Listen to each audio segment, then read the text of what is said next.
तो अगर आपने अभी तक हमारे चैनल को सब्सक्राइब नहीं किया है तो कर लीजिए, ताकि आने वाली सभी कहानियाँ आपको आराम से मिल सकें। चलिए बढ़ते हैं अपनी कहानी की तरफ। हम तीन दोस्त रतनपाल, मेरा नाम रणजीत और अमन। हम तीनों दोस्त रात भर जंगल में भटकते और शिकार करते हैं। ऐसे ही काफ़ी समय से हमने शिकार पर नहीं गए थे। मेरे दोस्त अमन ने बोला, आज हम पहाड़ी वाले जंगल में चलते हैं, वहाँ शिकार करेंगे।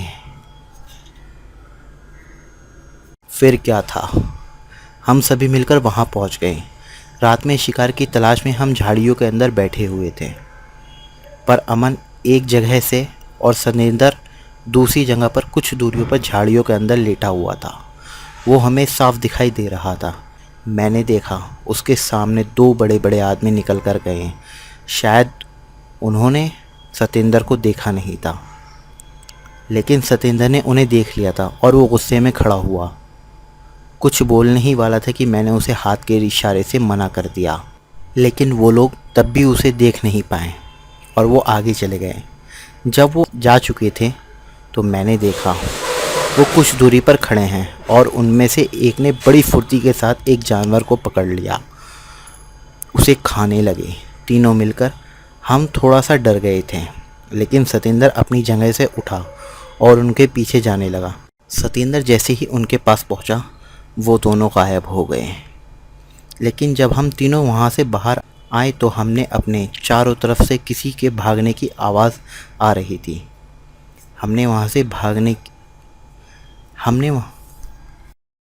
सतेंद्र अपनी जगह से खड़े होकर उनकी तरफ चलने लगा, लेकिन जैसे ही वो वहाँ पहुँचा, वो सब गायब हो गए थे। हम तीनों सोचे चलो अब यहाँ से बाहर चलते हैं, लेकिन हमारी किस्मत ही ख़राब थी। जैसे ही हम उस जंगल से बाहर आने को हुए, हमारे चारों तरफ से किसी के भागने की और कुर्राने की आवाज़ साफ आ रही थी, और न जाने कहाँ से वो दोनों हमारे सामने आकर खड़े हो गए। हम तीनों उन्हें देखकर बहुत घबरा गए थे, लेकिन तभी उनमें से एक ने हमारे ऊपर हमला कर दिया। जो हमला हुआ था वो किसी नुकीली चीज़ से हुआ था, जो अमन ने बड़ी फुर्ती से उस हमले को नकार दिया था। अमन पहले से ही काफ़ी फुर्तीला था। उसने जिस चीज़ से हमला हुआ था वो कोई भाला था। उसने उसे उठाकर वापस उनमें से एक को दे मारा, लेकिन वो अमन से भी ज़्यादा फुर्तीला था। उसने उसके वार को भी हटा दिया था, लेकिन जो पीछे खड़ा हुआ था वो भाला सीधा उसके गर्दन में जा घुसा। उसने बड़ी आसानी से उस लकड़ी को अपनी गर्दन से बाहर निकाल लिया था। इस बार उसने निशाना मेरे ऊपर लगाया। जैसे ही उसने मेरी तरफ फेंका, मैंने उसे अपने ऊपर आने से ही पहले पकड़ लिया था। वो भाला इतनी गति से आया था कि मेरे पकड़ने में हाथ छिल चुके थे। अब ये सब देखकर हमारे अंदर हिम्मत सी आ गई थी, क्योंकि हम अब उन्हें अपने वारों से बचा पा रहे थे। लेकिन हमें ये नहीं पता था कि हमारा उन आदमखोरों से सामना हुआ है। फिर वो एक एक करके पीछे हटने लगे और हमें लग रहा था कि हम जीत गए हैं, और हम सोच रहे थे कि इनका शिकार करके हम अपने गांव लेकर जाएंगे और सबको अपनी बहादुरी के किस्से सुनाएंगे। और वो सब पीछे हटते गए और हम भी उनके पीछे जाते गए। इससे पहले हमारी समझ में कुछ आता, हम जंगल के बीचों बीच आ गए थे। अब हम ये सोच रहे थे आखिर ये गए तो गए कहाँ, क्योंकि वो अब हमारे सामने से गायब हो चुके थे। लेकिन आवाज़ें अभी भी चारों तरफ से आ रही थी। पता नहीं एक बड़ा सा जानवर पीछे से आया और उसने अमन के ऊपर हमला कर दिया, जिससे अमन घायल हो गया और वो ज़मीन पर पड़ा था। अमन का एक बाजू टूट चुका था और वो जानवर अमन को घायल करके वहाँ से गायब हो गया था। लेकिन हम हिम्मत नहीं हारे, ने उसे उठाकर उसकी बाजू पर एक लकड़ी बांध दी ताकि वो थोड़ा आराम से रह सके। हमने अमन को एक बड़े पेड़ के नीचे बिठा दिया था। हम दोनों अमन से बोले चलो अब यहाँ से निकलते हैं, लेकिन अमन बोला नहीं, हम अपना पूरा बदला लेकर यहाँ से निकलेंगे। और हम आगे की तरफ चलने लगे। अमरपाल मुझसे बोला चल भाई यहाँ से निकलते हैं, यहाँ पर बहुत ख़तरा है। लेकिन अमन की बात हमारे दिल को छू चुकी थी। हम उससे बदला भी लेना चाहते थे। मैंने अमरपाल से बोला, चल भाई अब यहाँ से निकलते हैं। लेकिन अमरपाल बोला, नहीं, आज हम शिकार करके ही यहाँ से जाएंगे। और मुझे लग रहा था कि आज हम खुद यहीं शिकार हो जाएंगे। फिर थोड़ी देर बाद वहाँ पर न जाने कहाँ से एक कुत्तों का झुंड आ गया। उन्होंने हमारे ऊपर हमला कर दिया, जिससे हम भी थोड़े बहुत ज़ख्मी हो गए थे।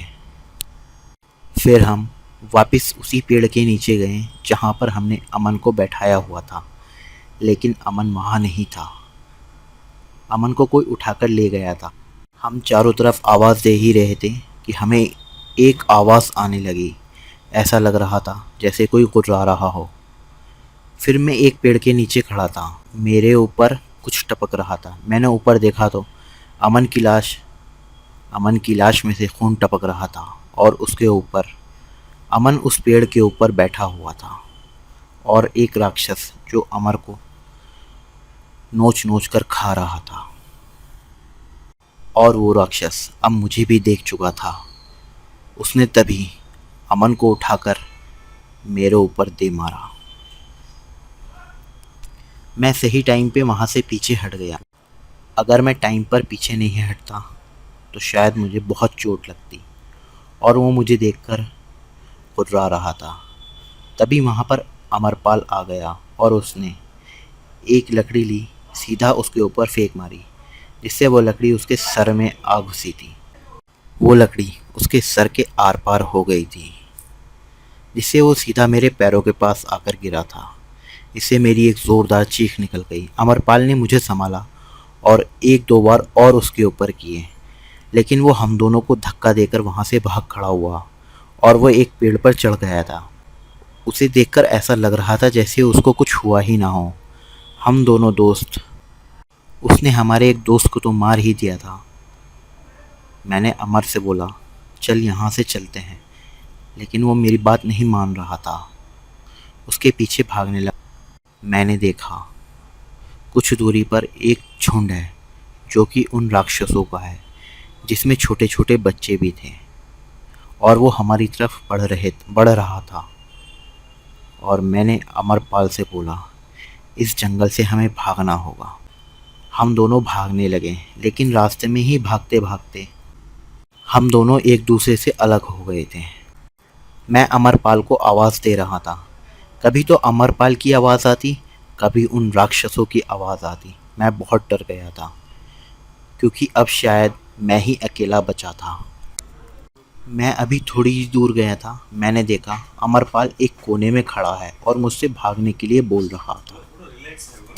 मैंने अमरपाल से बोला, तू इतनी जल्दी आगे कैसे आ गया?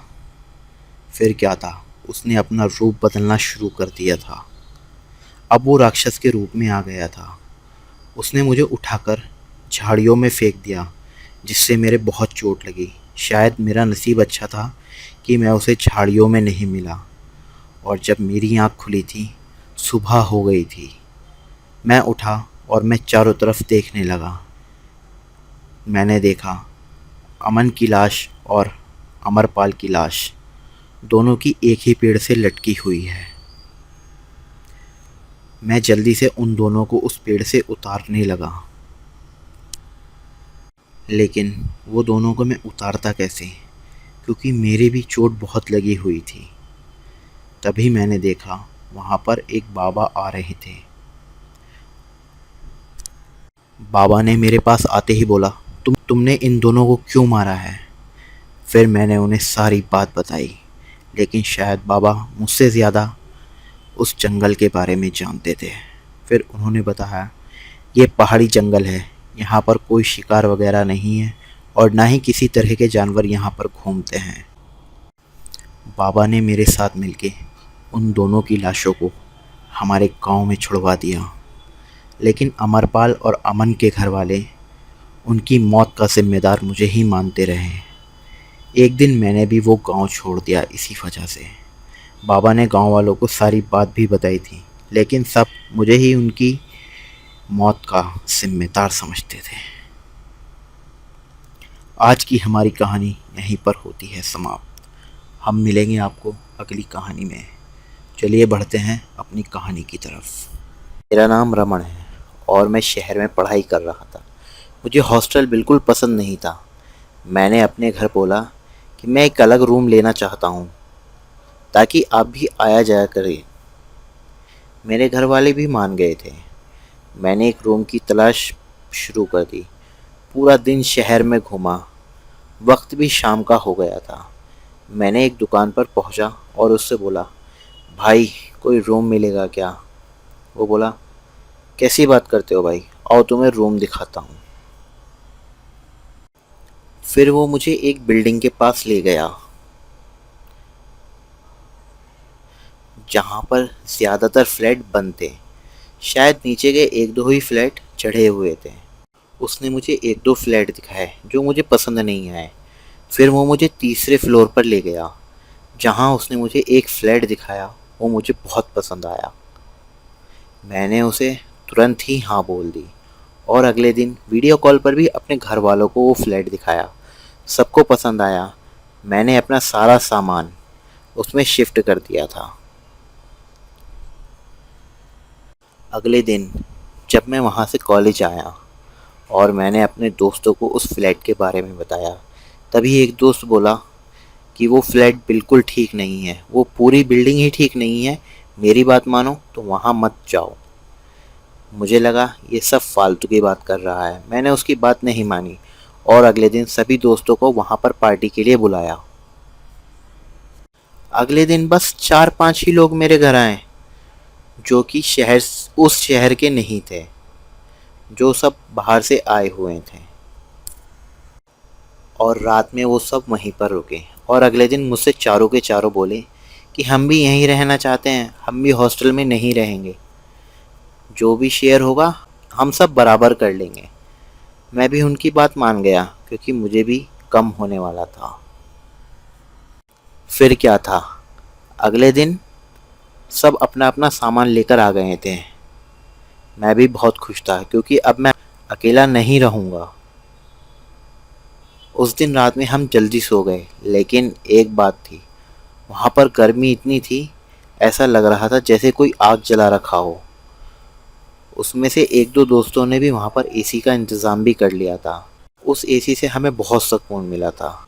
एक दिन की बात है, मैं नहा रहा था। शावर से अचानक से खून आने लगा। मैं बाथरूम में बहुत तेज़ी से चिल्लाया। मेरे सभी दोस्त वहाँ पर भागते हुए आए। उन्होंने दरवाज़ा तोड़ दिया, लेकिन वहाँ पर तो सिर्फ पानी ही दिखाई दे रहा था और जब मैं नहा रहा था तो खून आ रहा था। फिर उन्होंने मुझसे बोला, क्या हुआ? मैंने उन्हें ऐसे ही बोल दिया कि मेरा पैर फिसल गया था। लेकिन मेरे साथ रोज़ एक न एक घटना घटने लगी। एक दिन हमें सभी बैठे हुए खाना खा रहे थे। कभी खाना गिर जाता, कभी रोटियां सड़ जाती। ऐसे ही काफ़ी दिन तक चलता रहा और हम भी उस पर ज़्यादा ध्यान नहीं दे रहे थे। और मुझे तो ऐसा लग रहा था जैसे हमें कोई यहाँ पर रहने नहीं देना चाहता हो और वो हमारा सारा सामान ख़राब करता हो। कभी कुछ फेंकता तो कभी कुछ होता, लेकिन मैंने उन किसी भी बात पर ध्यान नहीं दिया। लेकिन मैं अपने दोस्तों से भी पूछता रहता था कि तुम में से किसी ने ये शरारत तो नहीं की, लेकिन सब मना करते थे। एक रात हम सब सो रहे थे कि मैंने देखा छत के ऊपर एक लड़की चिपटी हुई है और उसकी खाल छूट छूट कर मेरे ऊपर गिर रही है। मेरी चीख निकल गई। मैंने सबको वो बात बताई, लेकिन कोई बात मेरी सुनने को तैयार नहीं था।